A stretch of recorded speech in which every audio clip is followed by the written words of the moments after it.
नमस्कार प्रिय विद्यार्थियों, स्वागत करता हूं ताज कैरियर यूट्यूब चैनल पर। और आज मैं बात करने वाला हूं आप लोगों के सामने एक नए टॉपिक के साथ। वह है वन एवं वनस्पति। ठीक है, वन संपदा की बात करें तो सबसे पहले अपन बात करेंगे वन संरक्षण की, कि राजस्थान सरकार ने वन संरक्षण के लिए क्या क्या उपाय अपनाए हैं। और सबसे पहले वन संरक्षण किस रियासत ने किया, 1910 में किसने किया है? जोधपुर रियासत ने। 1935 की बात करेंगे अपन, 1950 की बात करेंगे, 53 की बात करेंगे। तो संपूर्ण जानकारियां जो है इस एपिसोड में मैं बताने वाला हूं। फिर उसके बाद में बात करेंगे अपने राज्य में प्रमुख वन उत्पाद। फिर लास्ट में मैं आप लोगों को तैयार करवाने वाला हूं राजस्थान की नवीनतम वनगणना। जी हां प्यारे विद्यार्थियों, जहां से आपके एक प्रश्न 100% पूछा जाएगा। चलिए तो बात करते हैं अपन आगे की। जारी है वन संरक्षण की। चलिएगा, वन संरक्षण की बात अपन यहां से कर लेते हैं। वन संरक्षण, अब वन संरक्षण है, अगर इसको देखते हैं अपन तो सर सबसे पहले वन संरक्षण अधिनियम किस रियासत ने पारित किया? तो बच्चा ध्यान दीजिएगा, 1910 में जोधपुर रियासत के द्वारा सबसे पहले वन संरक्षण अधिनियम पारित किया जाता है। तो ध्यान रखेगा वर्ष 1910 में 1910 में वर्ष 1910 में जोधपुर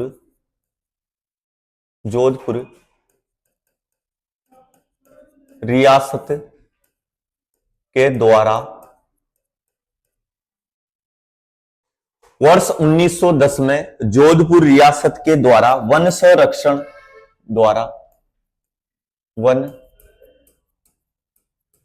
संरक्षण अधिनियम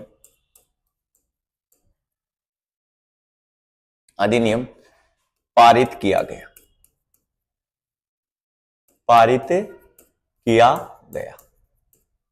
यह बात आपको ध्यान रखनी है कि वर्ष 1910 में कौन सी रियासत ने वन संरक्षण अधिनियम पारित किया है? तो ध्यान रखना बच्चा, जोधपुर रियासत के द्वारा। यह बात आपको इंपॉर्टेंट तरीके से याद रखनी है। फिर बात करूं मैं आगे की, कि वर्ष 1935 में अलवर के शासक जो थे, अलवर के शासक जयसिंह ने भी वन सर्वेक्षण रिपोर्ट तैयार करवाई थी। यह बात आप लोगों को ध्यान रखनी है। चलेगा, तो वर्ष 1935 में अलवर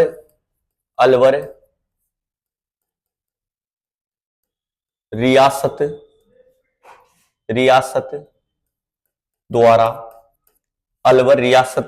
द्वारा वन संरक्षण अधिनियम पारित किया गया। ठीक है ना, पारित किया गया। यह बात आप लोगों को ध्यान रखनी है, पारित किया गया। चलिएगा, तो वर्ष 1935 में किसके द्वारा किया गया? अलवर रियासत के द्वारा। किसके द्वारा रे बच्चे? अलवर रियासत के द्वारा प्रारंभ किया जाता है। और वर्ष 1935 में ही, ध्यान रखिएगा, वर्ष 1935 में ही अलवर के शासक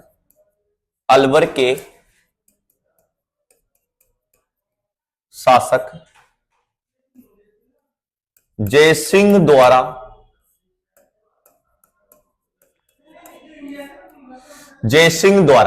वन सर्वेक्षण रिपोर्ट तैयार करवाई जाती है। मतलब एक वन रिपोर्ट की तरह ही वन सर्वेक्षण करवाया। और वह किसने करवाया? अलवर के शासक ने करवाया, जयसिंह द्वारा। सरिस्का जो वन्य जीव अभ्यारण्य है, जो हरे कबूतरों के लिए प्रसिद्ध है, ध्यान रखना अलवर में है। और यह राजस्थान का दूसरा टाइगर प्रोजेक्ट भी है। सरिस्का वन क्षेत्र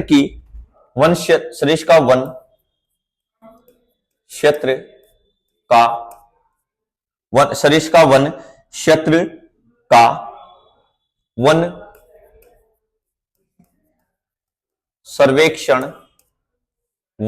सर्वेक्षण, ध्यान रखिएगा, वन सर्वेक्षण रिपोर्ट तैयार करवाई गई। वन सर्वेक्षण रिपोर्ट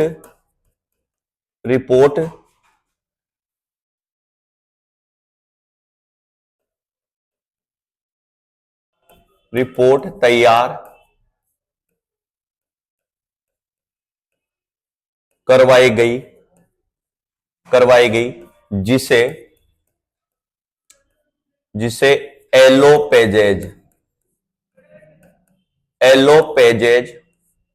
एलोपेजेज या फिर इसे ही क्या बोल सकते हैं अपन, पीली किताब।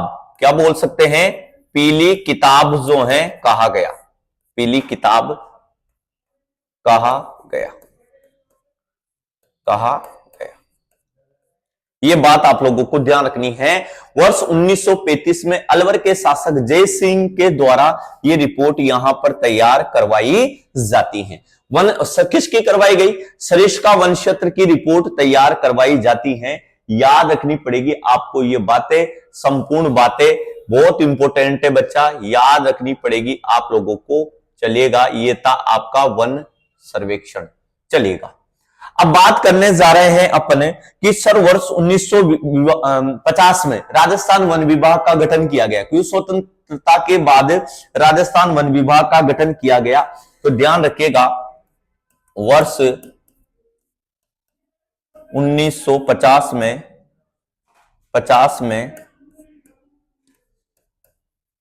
राजस्थान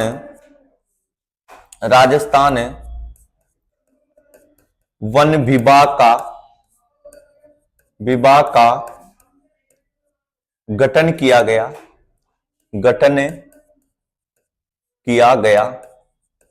यह भी बात आपको ध्यान रखनी है।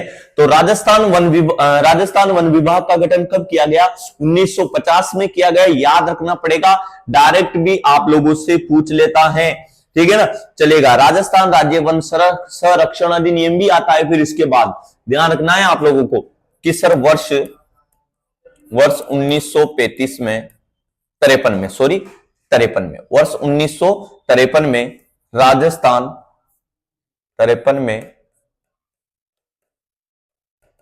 राजस्थान राज्य वन संरक्षण अधिनियम पारित किया जाता है। राजस्थान राज्य वन संरक्षण अधिनियम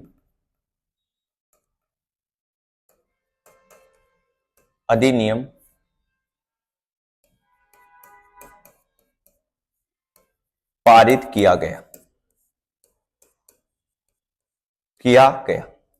तो वर्ष 1953 में राजस्थान राज्य वन संरक्षण अधिनियम पारित किया जाता है। यह बात इंपॉर्टेंट है, याद रखनी पड़ेगी आप लोगों को। बिल्कुल सर, याद रखेंगे, इंपॉर्टेंट है। 1950 में वन विभाग का गठन हो जाता है। यह बात आप लोगों को अच्छे तरीके से याद रखनी है।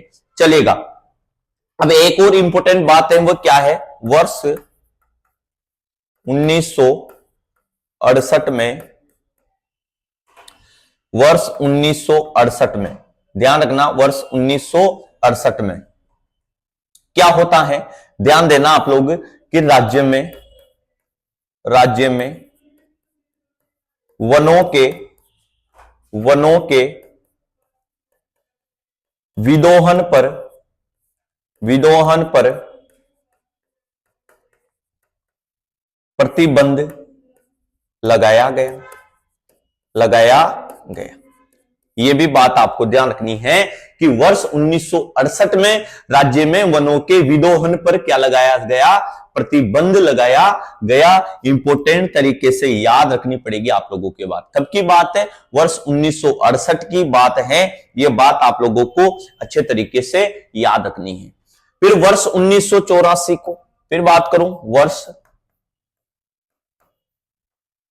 1984 में ध्यान रखिएगा, वर्ष 1984 में इंपॉर्टेंट बात क्या है? वर्ष 1984 में लकड़ी से कोयला बनाने पर, लकड़ी से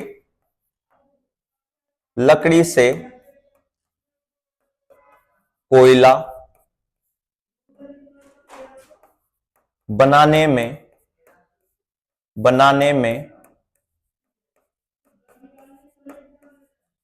प्रतिबंध लगाया गया।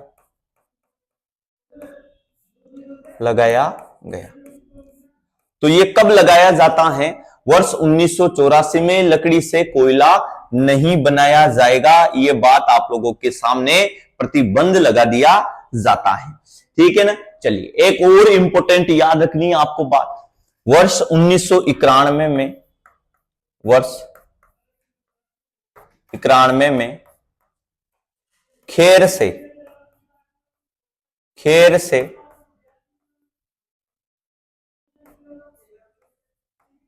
खत्ता बनाने में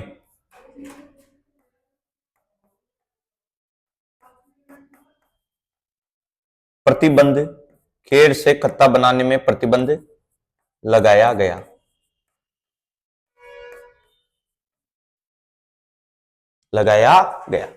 तो वर्ष 1991 में खेर से खत्ता बनाने में प्रतिबंध यहां पर लगाया जाता है, यह बात भी आप लोगों को अच्छे तरीके से याद रखनी। तो ये संपूर्ण बातें जो हैं इंपॉर्टेंट हैं वन संरक्षण से रिलेटेड। किससे? ट्री कंजर्वेशन, ठीक है ना, या फिर फॉरेस्ट कंजर्वेशन। ठीक है, फॉरेस्ट कंजर्वेशन में सबसे पहले 1910 में जोधपुर रियासत के द्वारा, अब ये डेटा क्या है, कलेक्ट किए हैं वन संरक्षण के लिए। तो एक क्वेश्चन आ जाता है यहां से, 1910 में जोधपुर रियासत के द्वारा वन संरक्षण अधिनियम पारित किया जाता है। 1935 में अलवर रियासत के द्वारा वन संरक्षण अधिनियम पारित किया गया। 1935 में ही अलवर के शासक जयसिंह ने एक सरिस्का की वन सर्वेक्षण रिपोर्ट तैयार करवाई। सरिस्का की वन, यहां पे लिखो सरिस्का की वन सर्वेक्षण रिपोर्ट तैयार करवाई गई, जिसे येलो पेजेज, ध्यान रखना थोड़ा सा इंपॉर्टेंट तरीके से ध्यान रखिएगा, येलो पेजेज कहा गया या फिर पीली किताब उसे कहा गया। वर्ष 1950 में राजस्थान वन विभाग का गठन हो गया। वर्ष 1950 में राजस्थान वन विभाग का गठन हो गया। वर्ष 1953 में राजस्थान राज्य वन संरक्षण अधिनियम पारित हो जाता है। वर्ष 1968 में राजस्थान में वनों के विधोन पर प्रतिबंध लगाया गया और 1984 में कोयला नहीं बनेगा, लकड़ी से नहीं बनाया जाएगा, क्योंकि वनों की कटाई होगी, अंधाधुंध कटाई होगी, और अंधाधुंध कटाई होगी तो फिर आप लोगों को पता है समस्या आएगी बिल्कुल, और वनों का नाश होगा, जिससे पर्यावरणीय संतुलन बिगड़ जाएगा। वर्ष 1991 में खेर से खत्ता बनाने में प्रतिबंध लगाया गया। किससे क्या बनेगा? खेर से खत्ता बनाने में प्रतिबंध लगाया गया। तो ये बातें आप लोगों को अच्छे तरीके से याद रखनी है। चलिएगा, तो यहां पर एक बार स्क्रीनशॉट ले लीजिएगा आप लोग, फिर आगे की बात मैं यहां से करने जा रहा हूं। चलो छाप लो, जल्दी से स्क्रीनशॉट लो इसका। चलिए फिर बात करते हैं अपन आगे की।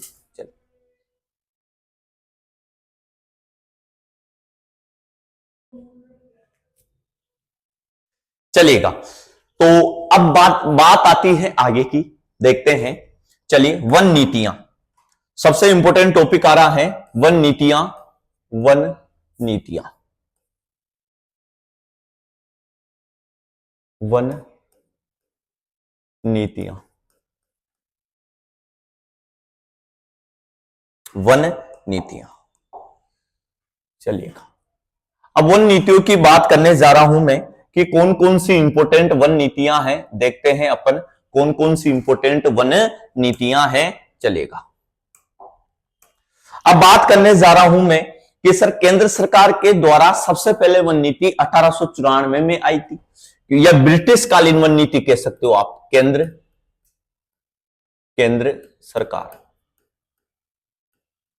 तो उस समय तो ब्रिटिश कालीन वन नीति थी ये, ठीक है ना।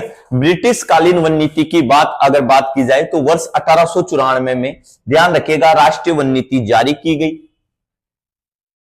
वर्ष 1894 में राष्ट्रीय वन नीति जारी की गई। तो कौन सी वन नीति जारी की जाती है? राष्ट्रीय वन नीति जारी की गई, जो ब्रिटिश भारत की प्रथम वन नीति थी। ध्यान रखना इस चीज के बारे में आप लोग, जो ब्रिटिश भारत की क्या थी बच्चा? प्रथम वन नीति थी। ध्यान रखिएगा, जारी की गई, जो ब्रिटिश भारत की भारत की प्रथम वन नीति थी। या फिर यूं कह सकते हो, ब्रिटिश कालीन ऐसे भी लिखा हुआ आ जाता है, ब्रिटिश कालीन प्रथम वन नीति, ऐसे भी आ जाता है ब्रिटिश कालीन प्रथम वन नीति। ये बात आप लोगों को अच्छे तरीके से याद रखनी है, चलिएगा। तो ब्रिटिश कालीन प्रथम वन नीति थी, ये बात आप लोगों को अच्छे तरीके से याद रखनी है, चलिएगा। तो केंद्र सरकार के द्वारा पहली वन नीति कब आती है? 1894 में जारी की जाती है। ये बात आप लोगों को अच्छे तरीके से ध्यान से याद रखनी है, ठीक है। उसके बाद में बात की जाए वर्ष 1952 में राष्ट्रीय वन नीति जारी की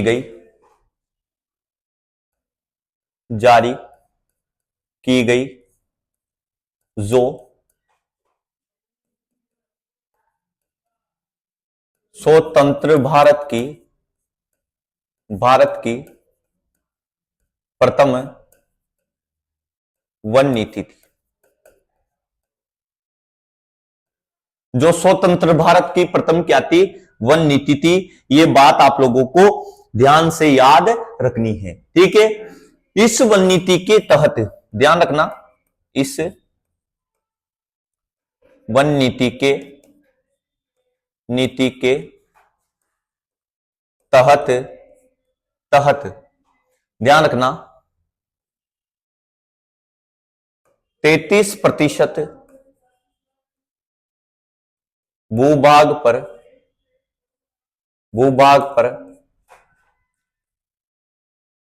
वन होना अनिवार्य है।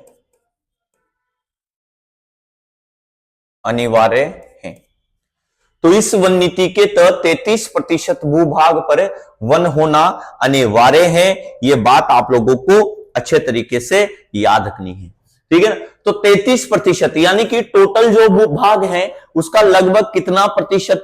33% वन तो होना ही चाहिए, 33% वन तो होना अनिवार्य है, तब जाके काम चलेगा भैया। अगर 33% ही वन नहीं रहेंगे तो साहब फिर तो देश खतरे की ओर है, ठीक है। चलिए फिर बात करते हैं संशोधित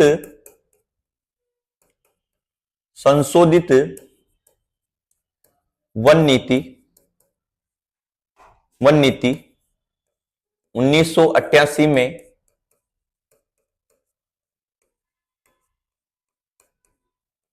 जारी की गई संशोधित वन नीति। ध्यान रखना आप, संशोधित वन नीति 1988 में जारी की गई, जिसके तहत ध्यान रखिएगा, जिसके तहत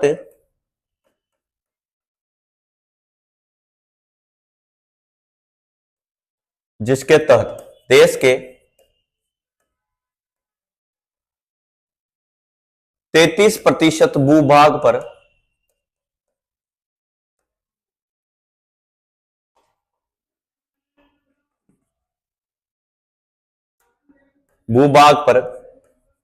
वनों की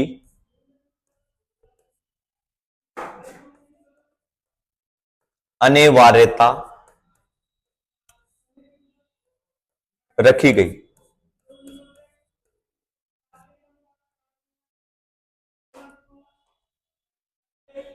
कितने प्रतिशत भूभाग पर? 33% भूभाग पर वनों की क्या रखी गई? अनिवार्यता रखी जाती है। कब? 1988 में। 1988 में ये वन नीति यहां पर जारी हो जाती है, याद रखनी है आप लोगों को, ठीक है। चलिएगा, तो अब इसमें यूं बताया गया कि मैदानी क्षेत्रों की बात करें अपन तो 20% और पहाड़ी क्षेत्रों में 60% वन होना चाहिए। इसके तहत मैदानी क्षेत्रों पर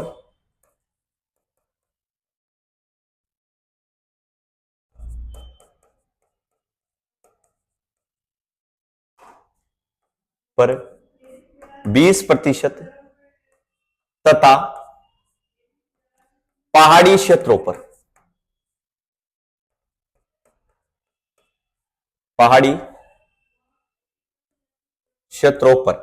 इसके तहत मैदानी क्षेत्रों पर तो 20% और पहाड़ी क्षेत्रों पर 60% वनों की, बताया ना मैंने, 60%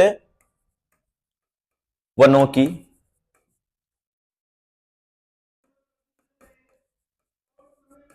अनिवार्यता रखी गई।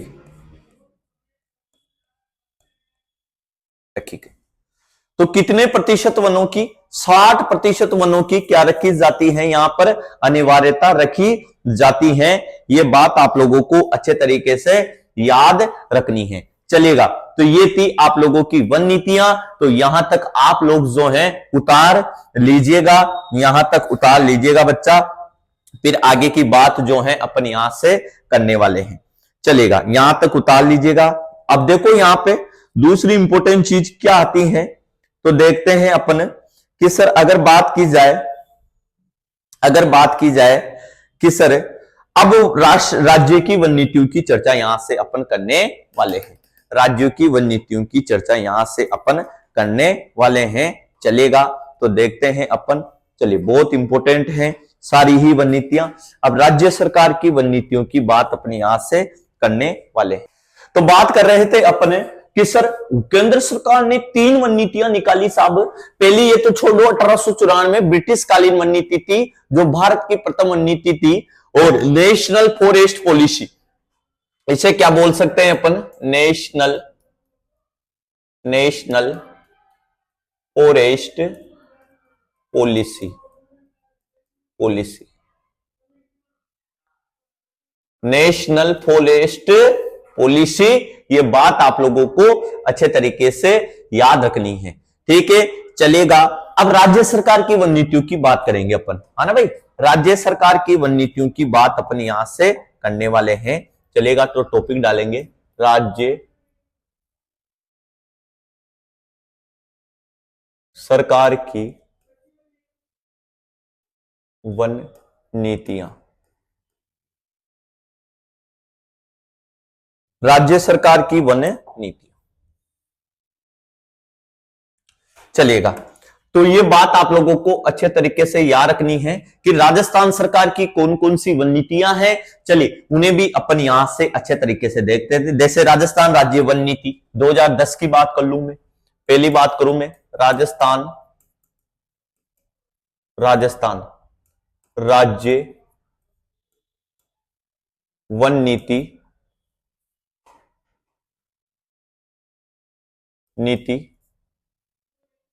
2010। ये राजस्थान राज्य की वन नीति थी। और ध्यान रखिएगा कब आई थी बच्चा? 2010 को आई थी। ठीक है ना। और कब लागू हो जाती है ये?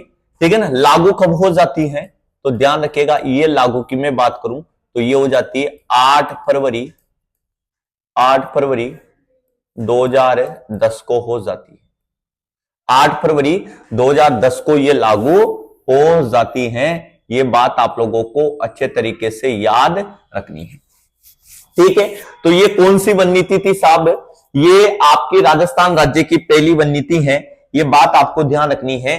चलेगा, फिर उसके बाद में बात की जाए अपने कि सर ये जो वन नीति है, ठीक है ना, तो एक लाइन लिख सकते हो, यह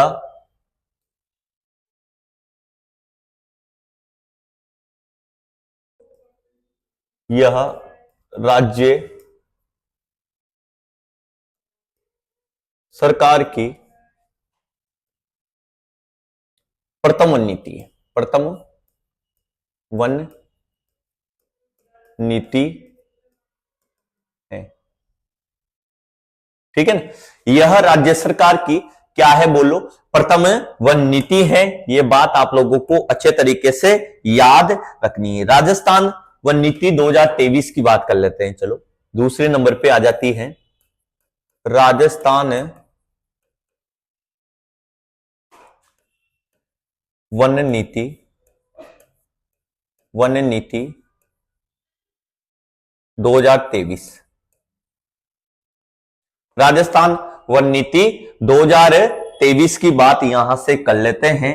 चलिएगा, अब ये लागू कब हो जाती हैं, चलिए इसे भी लागू लिख लेते हैं अपन। तो लागू कब हो गई है, तो ध्यान रखिएगा 5 जून 2023 को। 5 जून 2023 को ये क्या हो जाती है, लागू हो जाती है। ये बात आप लोगों को अच्छे तरीके से याद रखनी है। चलेगा, अब इसका उद्देश्य थोड़ा सा याद रखना पड़ेगा आप लोगों को कि सर इसका टारगेट क्या था, उद्देश्य क्या था इसका। चलिएगा देख लेते हैं अपन उद्देश्य। चलिए, तो उद्देश्य की बात करता हूं मैं, तो जैव विविधता को संरक्षण देना है इसका उद्देश्य, ठीक है ना। विविधता और संरक्षित क्षेत्रों के, विविधता व संरक्षित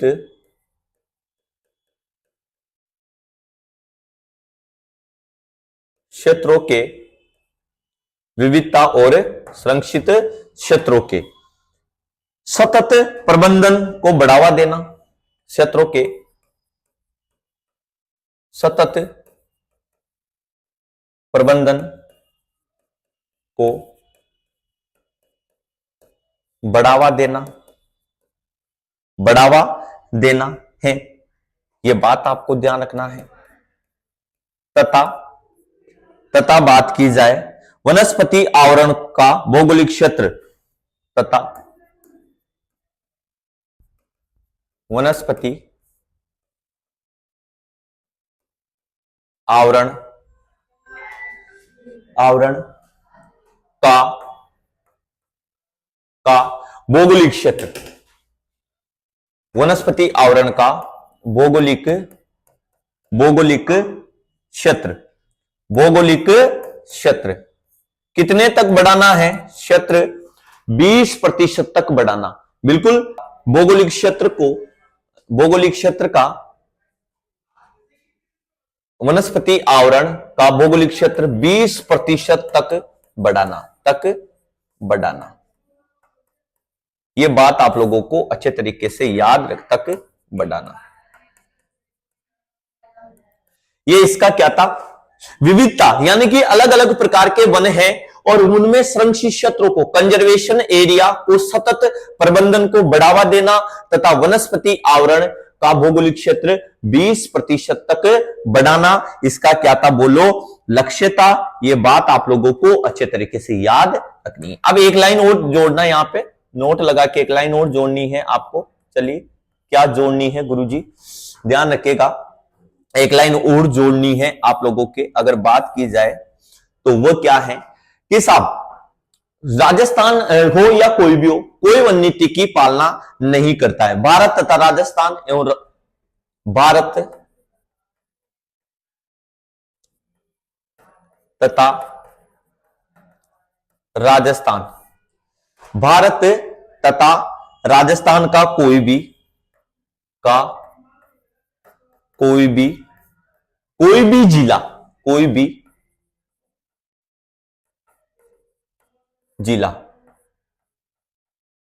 भी जिला राष्ट्रीय वन नीति की, राष्ट्रीय वन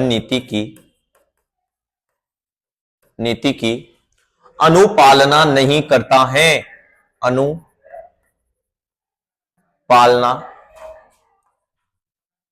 नहीं करता है, नहीं करता है। यह बात आपको ध्यान रखनी है। भारत तथा राजस्थान का कोई भी जिला हो, ठीक है ना, भारत तथा राजस्थान का कोई भी जिला हो और ये कोई भी जिला राष्ट्रीय वन नीति की अनुपालना नहीं करता है, यह बात आप लोगों को अच्छे तरीके से याद रखनी है। तो ये थी राज्य सरकार की वन नीतियां। राजस्थान राज्य वन नीति 2010 राजस्थान राज्य की पहली वन नीति है, 8 फरवरी को लागू हो जाती है, 8 फरवरी 2010 को। फिर राजस्थान वन नीति 2023 आती है, ये 5 जून 2023 को लागू हो जाती है, 5 जून 2023 को लागू हो जाती है। ठीक है ना, ये बात आपको अच्छे तरीके से याद रखनी है। ठीक है ना।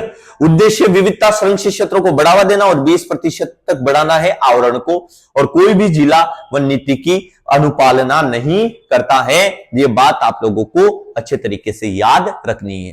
ठीक है, इंपोर्टेंट पढ़ा रहा हूं, सारा ही मजा आ जाएगा, आनंद आ जाएगा, बस बढ़ते रहिए, चलते रहिएगा। चलिए अब बात करने जा रहा हूं मैं, नया ही टॉपिक इसी में आएगा, वो आएगा वन उत्पाद। वन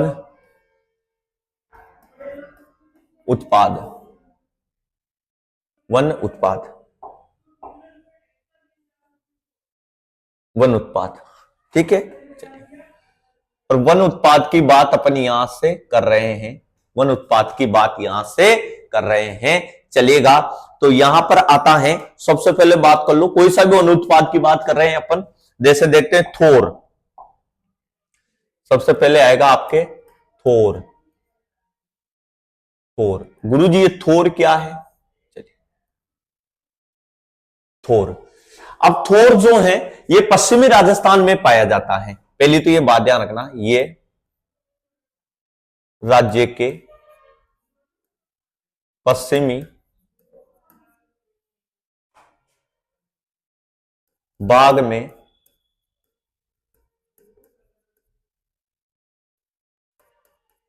पाया जाता है। यह राज्य के कौन से भाग में पाया जाता है? तो पश्चिमी भाग में पाया जाता है। और ध्यान रखिएगा, इससे कैडिला वैक्स रसायन प्राप्त होता है। सबसे इंपॉर्टेंट है, रीट में पूछा गया है, इससे कैडिला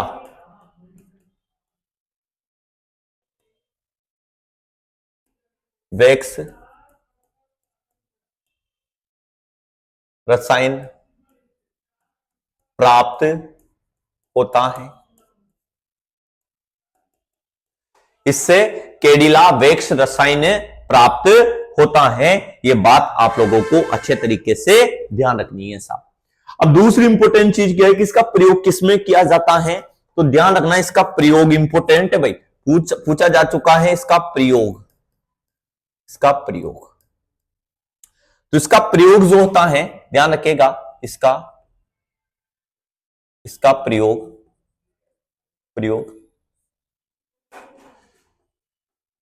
विस्फोटक पदार्थों के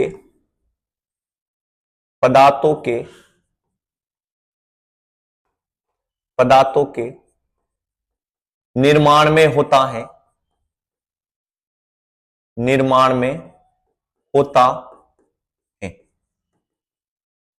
तो इसका प्रयोग जो होता है वो किसमें होता है? विस्फोटक पदार्थों के निर्माण में होता है। यह बात आप लोगों को अच्छे तरीके से याद रखनी। ये था आपका थोर, बहुत इंपॉर्टेंट है, पूछ लिया जाता है। एक नंबर पे ये हो गया आपका। 2 नंबर की बात करूंगा मैं, तो यहां पर आता है इंगोटा। अब साहब ये हिंगोटा क्या है? चलेगा, देखते हैं अपन हिंगोटा क्या होता है। तो बेटा इंगोटा जो है ये भी पश्चिमी राजस्थान में ही पाया जाता है। यह पश्चिमी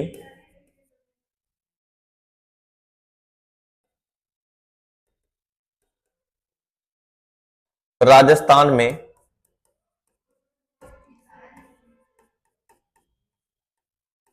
पाया जाता है।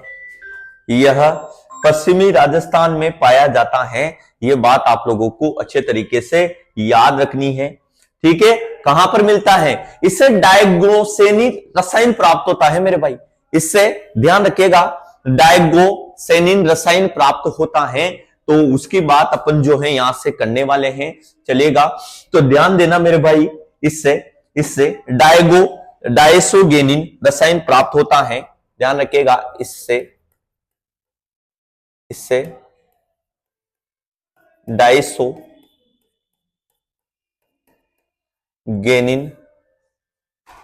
रसायन प्राप्त होता है,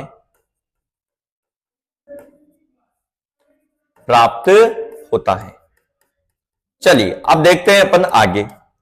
तो इससे जो रसायन प्राप्त होता है वो कौन सा है? डायगोनिन। चलिएगा, गेनिन रसायन प्राप्त होता है।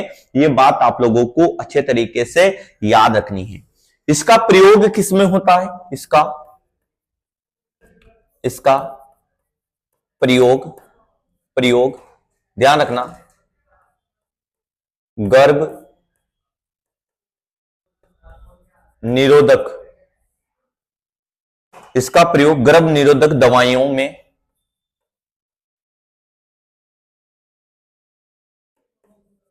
में होता है। इसका प्रयोग किसमें होता है? गर्भ निरोधक दवाइयों में होता है। वो है आपका कौन सा? हिंगोटा। याद रखना, बहुत इंपॉर्टेंट है, दोनों ही उत्पाद बहुत ही इंपॉर्टेंट मैंने आप लोगों को बताया है। ये बात आप लोगों को अच्छे तरीके से याद रखनी है। किसकी बात चल रही है बच्चा? हिंगोटा की बात यहां पे चल रही है। चलिएगा, नेक्स्ट इंपॉर्टेंट बात की बात करेंगे अब अपन, वो सागवान की बात करने वाले हैं। सागवान की बात करने वाले हैं। चलिएगा, तो यहां पर देख लेते हैं। अब दूसरा जो आ जाता है वो आ जाता है सागवान। सागवान, अब गुरुजी सागवान की बात कर रहे हैं अपन। चलिए, तो सागवान की क्या है विशेषता? चलिए, तो साहब ये दक्षिण राजस्थान, दक्षिण पूर्वी राजस्थान में पाया जाता है। इमारती लकड़ी प्राप्त होती है। सबसे इंपॉर्टेंट बात ध्यान रखना, इससे इससे इमारती लकड़ी प्राप्त होती है। इससे इमारती लकड़ी प्राप्त होती है। यह बात आप लोगों को अच्छे तरीके से ध्यान से याद रखनी है। चलेगा, यह 80 सेमी से अधिक वर्षा वाले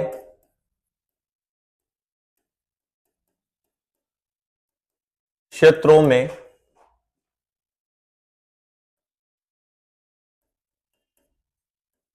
पाया जाता है। यह बात आपको ध्यान रखनी है। यह राज्य के दक्षिण व दक्षिण पूर्व भाग में पाया जाता है। यह राज्य के दक्षिण व दक्षिण पूर्व भाग में पाया जाता है। यह बात आप लोगों को अच्छे तरीके से याद रखनी है। तो ये राज्य के दक्षिण व दक्षिण पूर्व भाग में पाया जाता है। चलेगा, अब एक और वृक्ष की बात कर लेते हैं अपन। वो आ जाता है आपका खेर। खेर खेर और खेर की बात कर लेते हैं यहां से। चलिएगा, खेर, अब खेर का उपयोग खत्ता बनाने में खतोड़ी जनजाति करती है। ये बात आपको ध्यान रखनी है सर। छाल से खत्ता बनाया जाता है। इसकी छाल से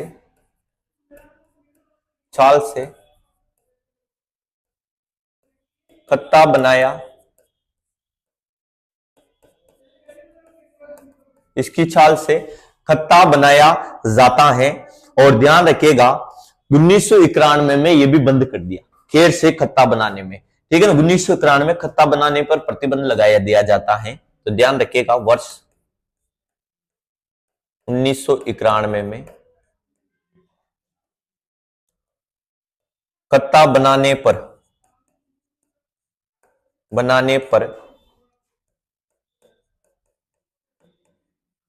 प्रतिबंध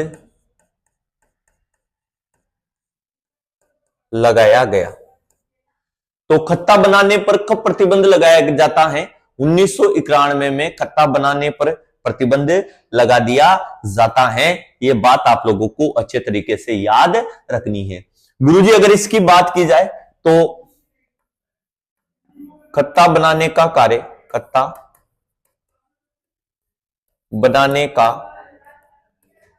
कार्य ध्यान रखिएगा,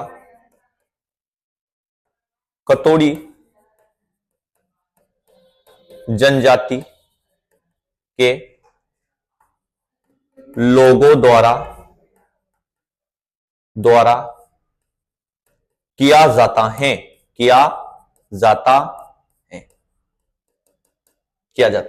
ये बात आपको ध्यान रखनी है। ठीक है ना।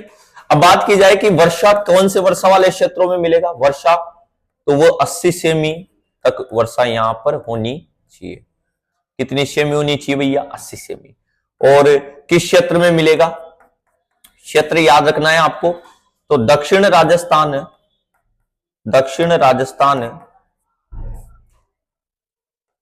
व दक्षिण पूर्व राजस्थान। दक्षिण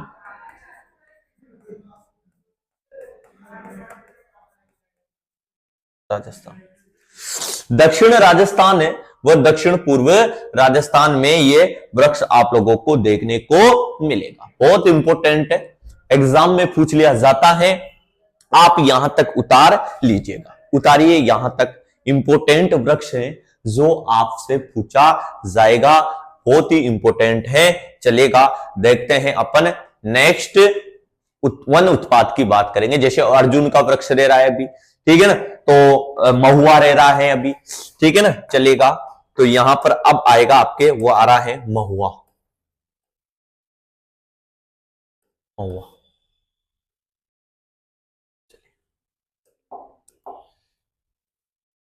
महुआ और महुआ की बात करेंगे अपने, तो ध्यान रखना बच्चा कि सर महुआ जो है ये, इससे माउड़ी नामक शराब भी बनाई जाती है।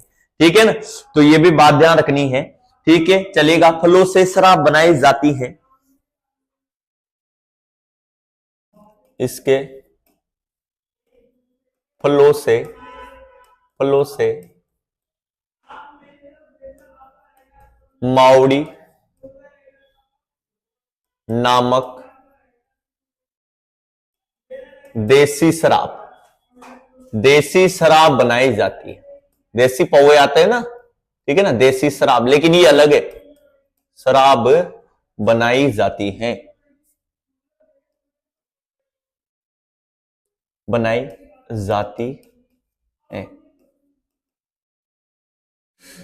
तो इसके फलों से माउड़ी नामक देसी शराब बनाई जाती है। ये बात आप लोगों को ध्यान से याद रखनी है। ठीक है ना। और शराब यहां पर ध्यान रखिएगा, जनजातियों के द्वारा, किसके द्वारा? आदिवासियों के द्वारा, आदिवासियों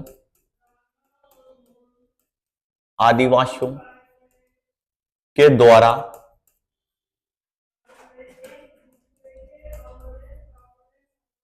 बनाई गई शराब, वो भी कौन सी होती है? वो माउड़ी होती है। वो भी कौन सी होती है? माउड़ी ही होती है। ये बात आप लोगों को याद रखनी है। ठीक है, चलिएगा। अब दूसरी इंपॉर्टेंट बात है, वो क्या है कि वर्षा की मात्रा कहां मिलेगा ये ज्यादा, ये वृक्ष? तो ये मिलेगा 80 सेमी से अधिक वर्षा वाले क्षेत्रों में। और क्षेत्र कौन कौन से हैं इसमें? अगर क्षेत्र की बात करता हूं मैं, यहां पे क्षेत्र की बात करता हूं, तो ध्यान रखिएगा कौन कौन से क्षेत्र हैं। दक्षिण राजस्थान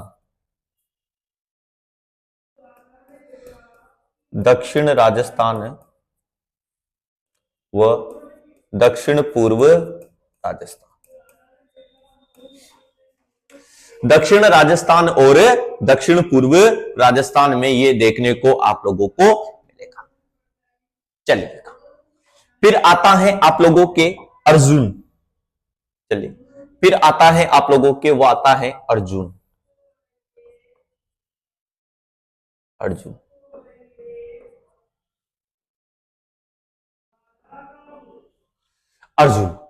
अब अर्जुन का जो वृक्ष है भैया, इस पर रेशम के कीट पाले जाते हैं। इस पर रेशम के कीट, ध्यान रखिएगा, इस पर रेशम के कीट पाले जाते हैं। इस पर किसके कीट पाले जाते हैं? तो ध्यान रखिएगा, इस पर रेशम के कीट पाले जाते हैं। और ध्यान रखिएगा भैया, ध्यान रखना, ध्यान रखिएगा, इंपोर्टेंट है, मोस्ट लगा लो इसमें, मोस्ट लगा लो, ठीक है ना। और ये क्वेश्चन पूछा जाता है कि टसर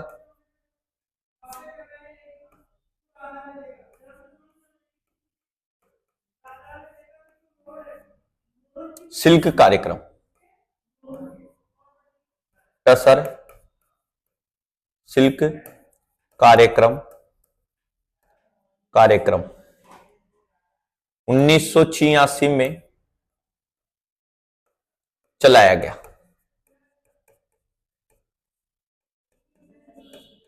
चलाया गया।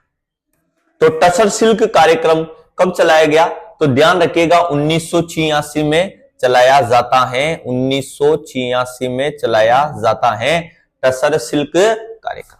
कौन सा है भैया? टसर सिल्क कार्यक्रम 1986 में चलाया जाता है। ये बात आप लोगों को अच्छे तरीके से ध्यान से याद रखनी है। गुरुजी ये कार्यक्रम किन किन जिलों में चलाया गया? तो ध्यान रखिएगा ये कार्यक्रम उदयपुर है, उदयपुर है, उदयपुर आएगा, बांसवाड़ा आएगा और कोटा आएगा, कोटा आएगा। उदयपुर है, बांसवाड़ा है और एक कौन सा आ जाएगा आप लोगों के? कोटा आ जाएगा। तो 3 जिलों में यह चलाया गया था। इंपोर्टेंट है, आप लोगों से पूछ लिया जाता है, ठीक है। अर्जुन का वृक्ष साहब, इसका उपयोग किसमें करते हैं? तो ध्यान रखिएगा, इसका उपयोग ध्यान देना, इसका उपयोग किसमें किया जाता है? तो ध्यान रखिएगा आप लोग, खेल सामग्री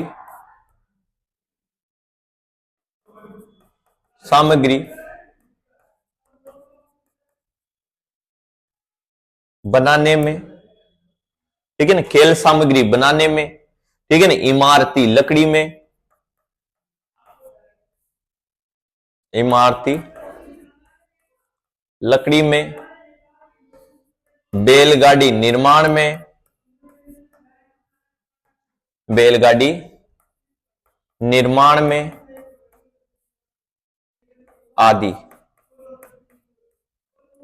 आदि में किया जाता है, ठीक है ना। यह बात आपको अच्छे तरीके से याद रखनी है। बैलगाड़ी निर्माण में भी किया जाता है और आप लोगों के खेल सामग्री बनाने में, इमारती लकड़ी में और बैलगाड़ी निर्माण में किया जाता है।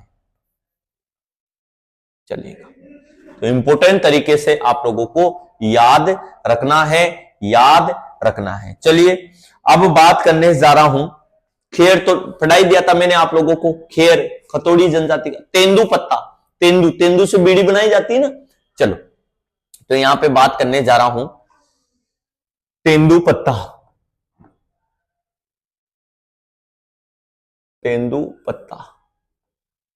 अब ये तेंदु पत्ता जो है, इसकी बात अपन यहां से कर लेते हैं कि सर क्या है तेंदु पत्ता। चलिएगा, तेंदु पत्ता, तो तेंदु जो है इसके पत्तों से क्या बनाई जाती है? तो बीड़ी बनाई जाती है, ठीक है ना। चलिएगा, तो ध्यान रखिएगा, इसके पत्तों से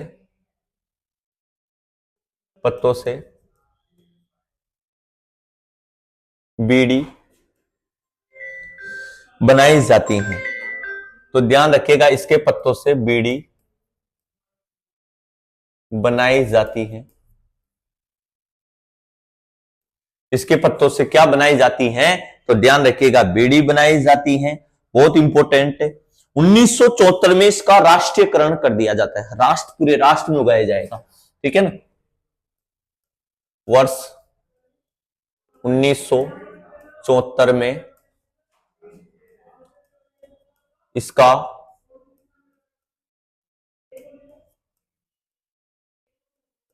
राष्ट्रीयकरण किया गया,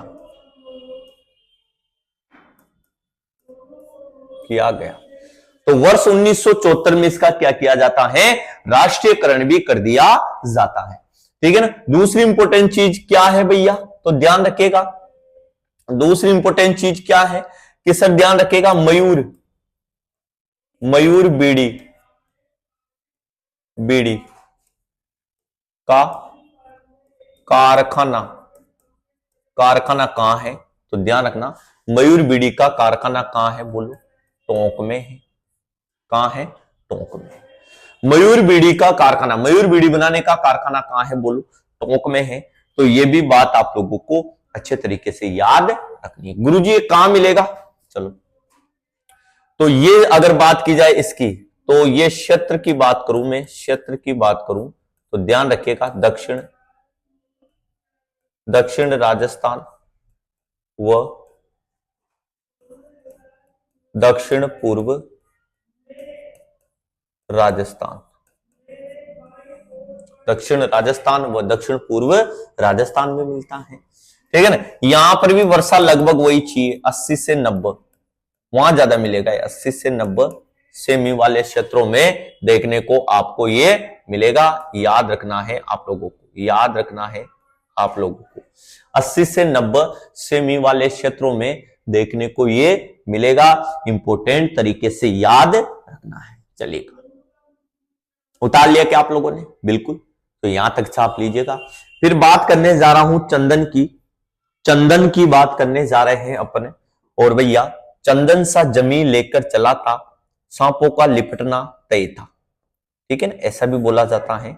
चलिएगा, तो चंदन, अब चंदन जो है इससे बहुकीमती लकड़ी प्राप्त होती है। सबसे पहले पुष्पा 2 देख ही रखी है आप लोगों ने, ठीक है ना, सब जानते हो। इससे बहुकीमती, इससे बहुकीमती लकड़ी की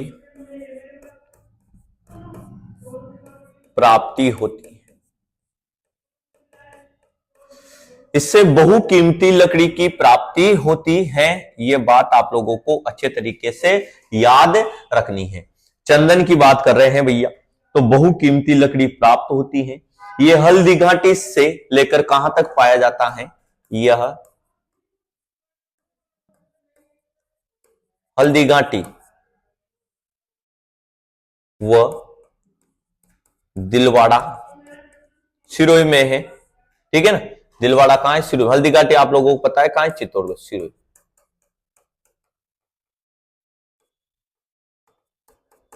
क्षेत्रों में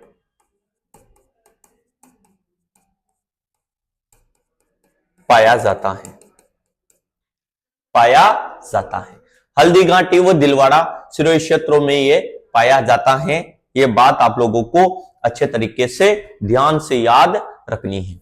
चलिएगा, तो ये कौन सा था आप लोगों के, तो ये हो गया भैया चंदन हो गया आपके। कौन सा हो गया, चंदन हो जाएगा। दसमक या चेती गुलाब, हाँ एक और आता है दसमक, दसमक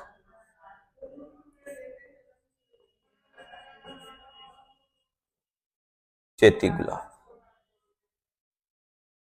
चलिए, दसमक या फिर किसकी बात कर रहे हैं, चेती गुलाब की बात यहां से कर रहे हैं। तो भैया इससे इत्र बनाने की के लिए इस गुलाब का यूज किया जाता है, बहुत इंपॉर्टेंट है, तो ध्यान रखें। इससे सर्वश्रेष्ठ क्वालिटी का इत्र बनाया जाता है। चलेगा, तो ध्यान रखिएगा, इससे सर्वश्रेष्ठ क्वालिटी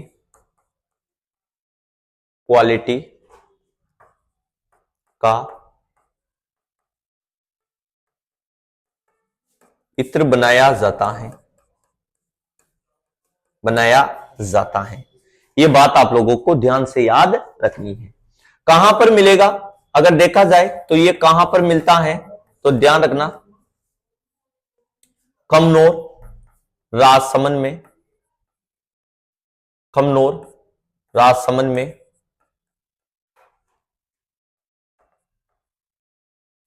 पाया जाता है, पाया जाता है। तो कहां मिलेगा ये, कमनौर राजसमंद में पाया जाता है। ये बात आप लोगों को ध्यान से याद रखनी है। अभी अर्जुन लिखवाया था मैंने, सॉरी अर्जुन लिखवाया था, कहां गया अर्जुन?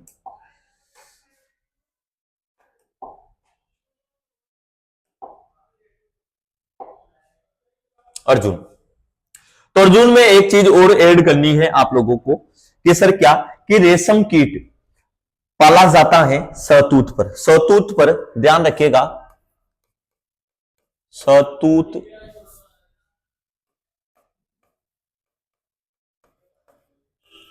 सहतूत पर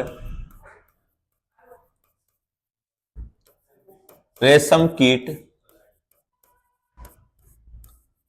पाला जाता है, पाला जाता है। तो सहतूत पर क्या पाला जाता है? रेशम कीट पाला जाता है। जबकि राजस्थान में रेशम पालन, ध्यान रखना, जबकि राजस्थान में रेशम पालन, रेशम पालन का कार्य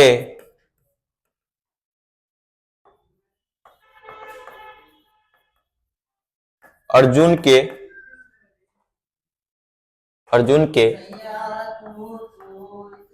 वृक्ष पर किया जाता है, किया जाता है। तो ध्यान रखना, सहतूत पर रेशम कीट का पाला जाता है, जबकि राजस्थान में रेशम कीट का पालन किस पे किया जा रहा है आजकल? अर्जुन के वृक्ष पर। और इसके लिए एक कार्यक्रम आया था, ये रीट 2022 में पूछा गया है, रीट 2022 में पूछा गया क्वेश्चन है, ध्यान रखना आप लोग। सहतूत टसर सिल्क कार्यक्रम उदयपुर, बांसवाड़ा और कोटा में चलाया गया था। अर्जुन के वृक्ष की सारी बातें याद रखना, एक भी क्वेश्चन बाहर नहीं जाएगा, अगर आप लोगों के प्रश्न पूछा यहां से जाएगा, ठीक है ना। चलो, तो ये हो गया आप लोगों का कौन सा वृक्ष हो चुका है, अर्जुन का वृक्ष। यहां तक जो है आप लोग छाप लीजिए, दोबारा से ले लीजिएगा, इसका स्क्रीनशॉट दोबारा से ले लीजिएगा, फिर आगे की बात जो है अपन यहां से करने वाले हैं। चलिएगा, अब बात करने जा रहा हूं मैं झाबुला आंवल, ठीक है। एक और वृक्ष है आप लोगों के, वो है झाबुला आंवल,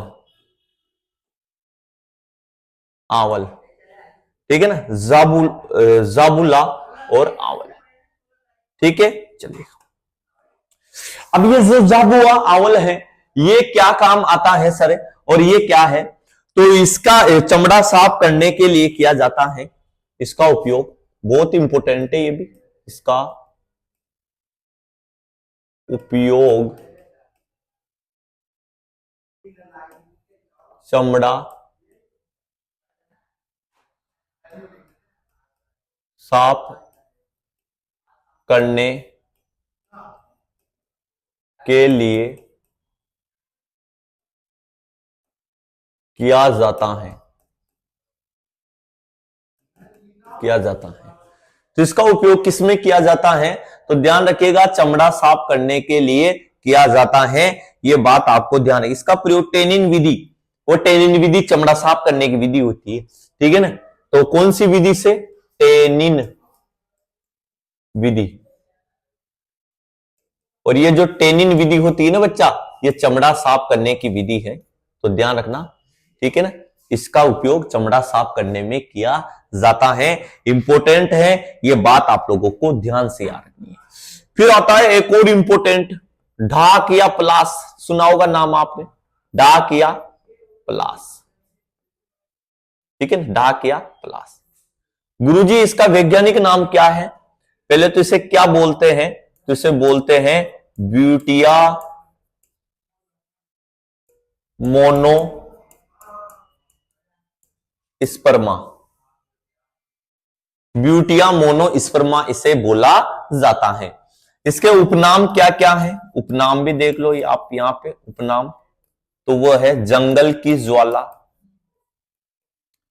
जंगल की ज्वाला, जंगल की आग बोल दो, जंगल की आग इसे बोला जाता है, ठीक है ना, जंगल की ज्वाला इसे बोला जाता है। और जंगल की आग इसे बोला जाता है, वो है डाक और प्लास। पश्चिमी राजस्थान में पाया जाता है, ध्यान रखिएगा, यह पश्चिमी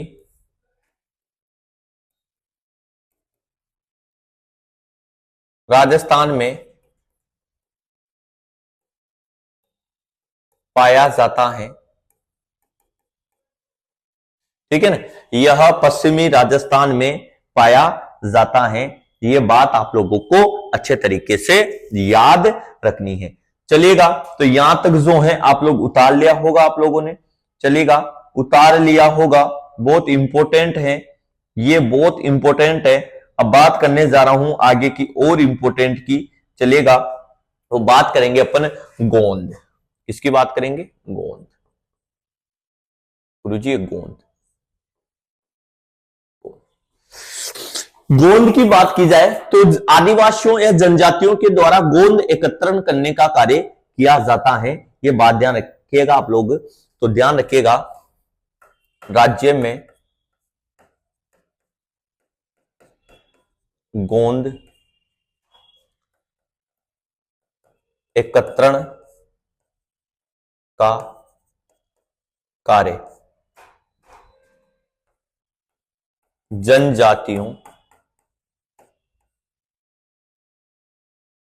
जनजातियों के द्वारा किया जाता है, जनजातियों के द्वारा किया जाता है। यह बात आपको ध्यान रखनी है। चलिएगा, दक्षिण राजस्थान व दक्षिणी पूर्वी राजस्थान में मिलता है ये, ठीक है ना, यह राज्य के दक्षिण राजस्थान व दक्षिण पूर्वी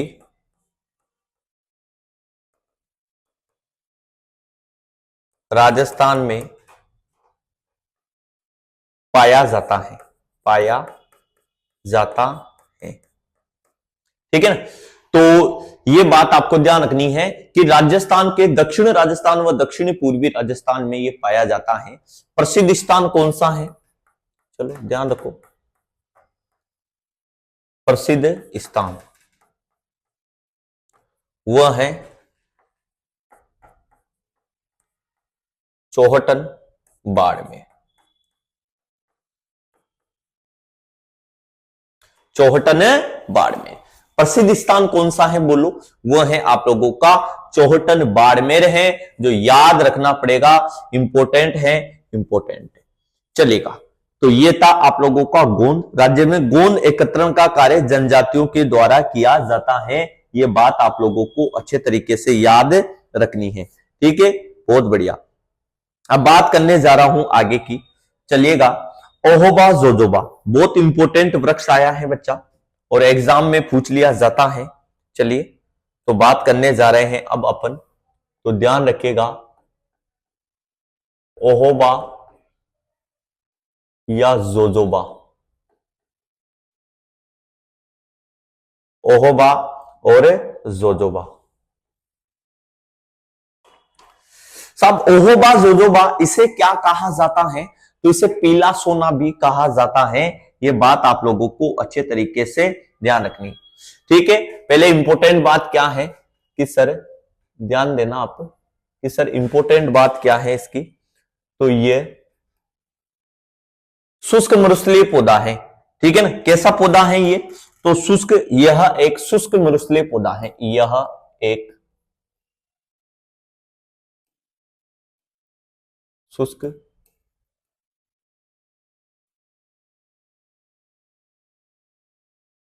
मरुस्थलीय पौधा है, यह एक शुष्क मरुस्थलीय पौधा है। इसका मूल जन्म स्थान अमेरिका है, ध्यान रखिएगा, इसका इसका मूल जन्म स्थान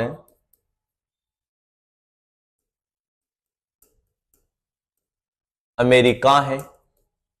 इसका जो मूल जन्म स्थान है वो कौन सा है? अमेरिका है, जो यहां एरिज़ोना के मरुस्थल में विकसित हुआ। ठीक है ना, जो यहां के एरिज़ोना के मरुस्थल में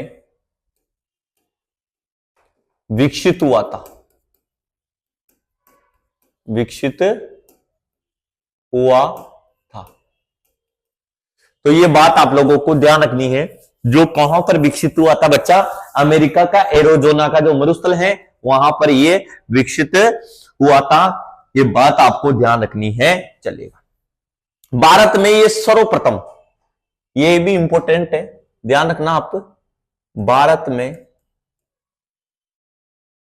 में यह सर्वप्रथम, भारत में यह सर्वप्रथम, ध्यान रखिएगा, 1965 में भारत में यह सर्वप्रथम 1965 में इजराइल से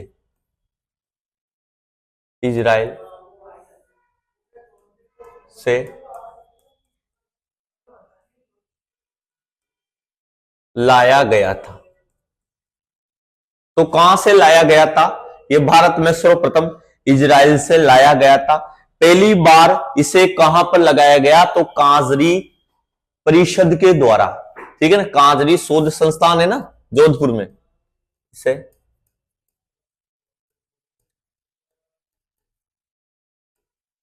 पहली बार कांजरी परिषद के द्वारा उगाया गया था। तो पहली बार इसे किसके द्वारा उगाया गया? तो ध्यान रखिएगा, कांजरी परिषद के द्वारा इसे उगाया गया। ये बात आप लोगों को अच्छे तरीके से याद रखनी है भैया। ठीक है ना, कांजरी परिषद के द्वारा इसे पहली बार उगाया जाता है। चलेगा, ओहोबा से उच्च स्नेहकता का तेल प्राप्त होता है, ये इसका मेन इंपॉर्टेंट काम है। तो ध्यान रखिएगा, ओहोबा से उच्च स्नेहकता का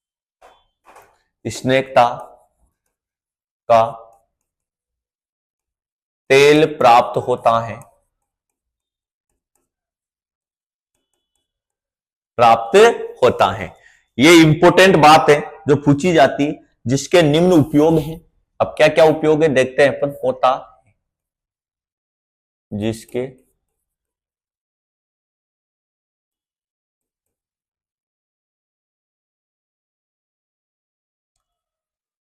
निम्न उपयोग हैं। चलेगा, जिसके निम्न उपयोग हैं। हवाई जहाज के ईंधन के रूप में इसका उपयोग किया जाता है। पहला ध्यान रखिएगा, हवाई जहाज के ईंधन के रूप में, बिल्कुल गुरुजी, ठीक है ना। हवाई जहाज का जो ईंधन है, ऑयल है, ठीक है ना, उसमें भी इसका उपयोग किया जाता है। रंगों के निर्माण में, एक तो मोम के निर्माण में भी ये काम आता है, मोम के निर्माण में। दूसरा है रंगों के निर्माण में भी ये काम आता है, मोम के निर्माण में भी ये काम आता है। सौंदर्य प्रसाधन सामग्री के निर्माण में भी काम, ब्यूटिलाइजेशन जैसी सामग्रियां बनाई जाती है। तो ध्यान रखिएगा, सौंदर्य प्रसाधन सामग्री निर्माण में ठीक है ना। तो ये ओहोबा और जोजोबा इंपोर्टेंट है, ध्यान रखिएगा, ओहोबा और जोजोबा इंपोर्टेंट है। और राज्य सरकार के द्वारा ध्यान रखिएगा, इसके 2 प्लांट लगाए गए हैं। राज्य सरकार के द्वारा 2 स्थानों पर ओहोबा का प्लांटेशन किया गया है। ध्यान, सरकार के द्वारा ओहोबा का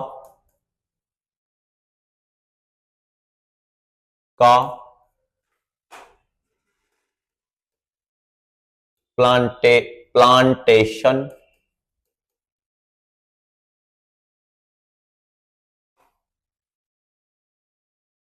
राज्य सरकार के द्वारा ओहोबा का प्लांटेशन 2 स्थानों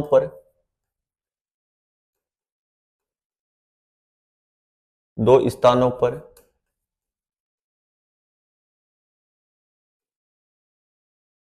किया गया है।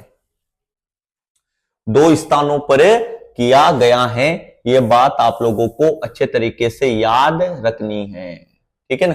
2 स्थानों पर किया गया है, यह बात आपको ध्यान रखनी है। फतेहपुर है एक तो है आपका दंड जयपुर में है, और एक है आपका फतेहपुर सीकर में है। तो बात कर रहे थे अपन ओहोबा और जोजोबा की, ठीक है ना। ओहोबा और जोजोबा की बात कर रहे थे और उसकी संपूर्ण बातें जाननी है अपन ने।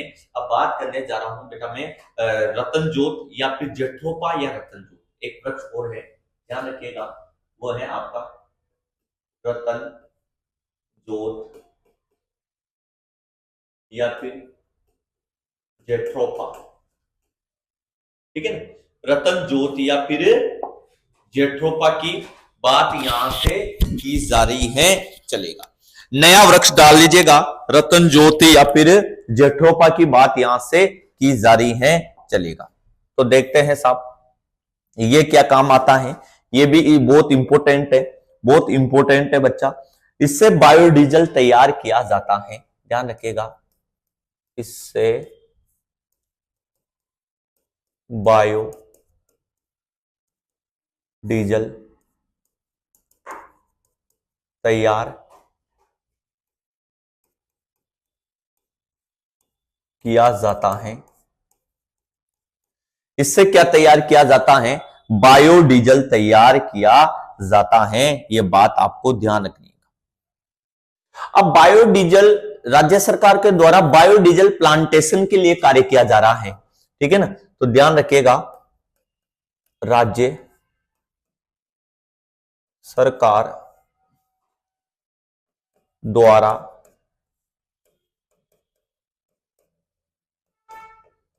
बायोडीजल प्लांटेशन के लिए, राज्य सरकार के द्वारा बायोडीजल प्लांटेशन के लिए हेतु दक्षिण राजस्थान हेतु के प्लांटेशन के लिए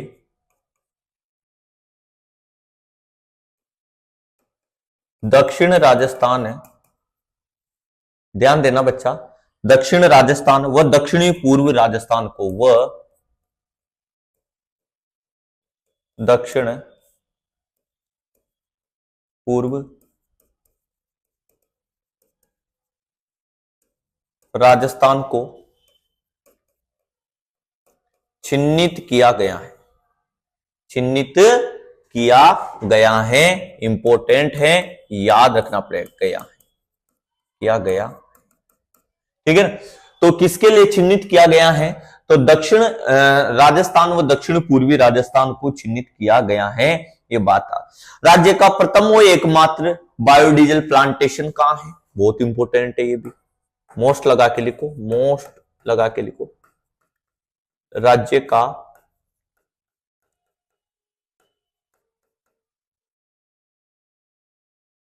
एकमात्र, राज्य का एकमात्र व राज्य का प्रथम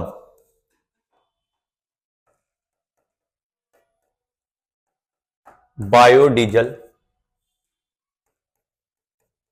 प्लांटेशन। तो ध्यान रखिएगा ये कहां पर है, तो ये है कडलवास, कडलवास जयपुर में, जयपुर में कडलवास जयपुर में, कडलवास जो है उदयपुर में पड़ता है, सॉरी उदयपुर में,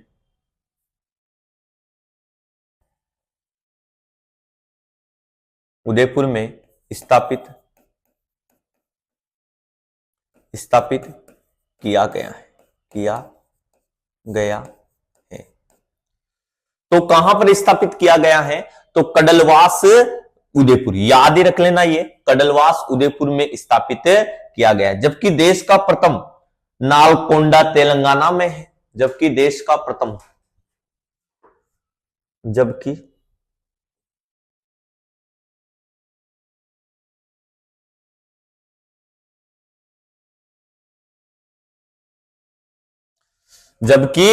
देश का प्रथम नालकोंडा, नालकोंडा, नालगोंडा, नालगोंडा,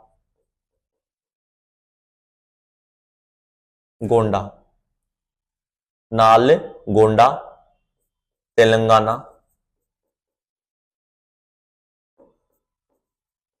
में स्थापित किया गया है, किया गया। यह बात आपको ध्यान रखिए। जबकि देश का प्रथम कहां है, नालगोंडा तेलंगाना में स्थापित किया गया है। इंपॉर्टेंट है, आपसे पूछा जाएगा रतनजोत या फिर जेट्रोफा। बायोडीजल प्लांटेशन है तो मुख्यमंत्री की अध्यक्षता में बायोडीजल अथॉरिटी संस्था का गठन किया गया है, ठीक है ना। तो ध्यान रखिएगा बायोडीजल अथॉरिटी संस्था का गठन भी किया गया है। ये बात आप लोगों को अच्छे तरीके से याद रखनी है, ये बात आप लोगों को अच्छे तरीके से याद रखनी है। तो ध्यान रखिएगा बायोडीजल राज्य सरकार द्वारा, नोट लगा के लिख सकते हो, करंट की बात है ये तो, ठीक है ना। राज्य सरकार द्वारा बायोडीजल, बायोडीजल संस्था का भी गठन किया गया है, किया गया है। तो ये बात आपको ध्यान रखनी है। तो राज्य सरकार द्वारा बायोडीजल संस्था का भी गठन यहां पर किया गया है, बहुत इंपॉर्टेंट है, याद रखनी पड़ेगी आप लोग, ठीक है। तो ये किसके द्वारा किया गया है, राज्य सरकार के द्वारा किया गया है। उतारिए, यहां तक आप लोग जो है उतार लीजिएगा, फिर आगे की बात अपन जो है यहां से करने वाले हैं। चलिए उतार लीजिएगा, फिर आगे की बात जो है अपन यहां से करने वाले हैं, चलेगा। अब बात करने जा रहा हूं आगे की, चलिएगा। यहां तक तो आप लोगों ने उतार लिया होगा। चलिए अब बात करने जा रहा हूं साहब खेजड़ी की, ठीक है ना। ये तो हो गया रतन जो बायोडीजल बनाने में काम आता है, बायोडीजल, ठीक है ना भैया, बायोडीजल, बायोडीजल बनाने में काम आता है। ये बात आपको अच्छे तरीके से याद रखनी है, ठीक है, चलेगा। और बायोडीजल प्लांटेशन याद रख लेना, कडलवास उदयपुर। बायोडीजल प्लांटेशन याद रख लेना आप लोग, कडलवास कहां पर पड़ता है, उदयपुर में पड़ता है। ये बात आपको याद रखनी है, चलेगा, ठीक है, बहुत बढ़िया। अब देखते हैं अपन आगे की,